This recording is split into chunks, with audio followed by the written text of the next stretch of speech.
রাজধানীর গুলশানে বিএনপি চেয়ারপারসনের কার্যালয়ে সাক্ষাৎকার নেওয়া হচ্ছে আগামী সংসদ নির্বাচনে দলীয় মনোনয়ন প্রত্যাশীদের।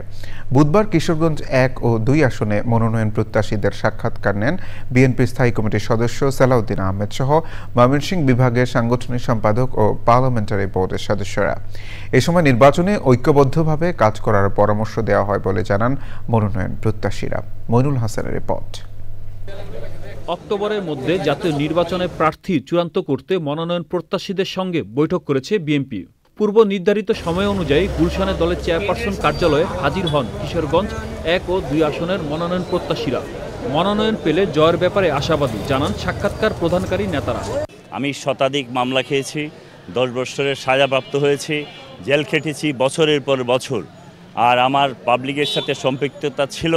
এই চরম মুহূর্তেও দল আমাকে মনোনীত করে দলের খেদমত করার সেই সুযোগ দেবেন। আমি যদি মনোনীত হই, ইনশাল্লাহ আমি আমাদের এলাকার আগে বেকার সমস্যা, মাদক মুক্ত এবং মহিলাদের জন্য আমাদের আরও অনেক বেশি স্কুলের দরকার এবং সেইগুলি আমরা ইনশাল্লাহ করব। স্বাধীনতার সার্বভৌমত্ব রক্ষা করার জন্য কাজ করব, বিএনপির স্বার্থ রক্ষা করার জন্য কাজ করে যাব। কোনো দিন সন্ত্রাস দুর্নীতির আশেপাশে আমি থাকব না। আর এলাকার অনেক সমস্যা আছে, বিগত 17 বছর নতুন প্রজন্মরা ভোট দিতে পারে নাই।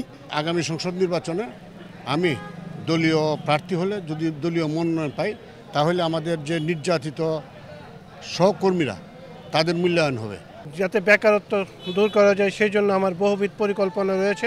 তাছাড়া বেকার যুবকরা আগামী দিনের ভবিষ্যৎ, তাদেরকে মোটিভেট করার জন্য আমার যা যা করার আমার পরিকল্পনা রয়েছে। বিএনপির নেতারা বলেন, যাকে মনোনয়ন দেয়া হোক তার পক্ষে কাজ করার নির্দেশনা দিয়েছেন কেন্দ্রীয় নেতারা।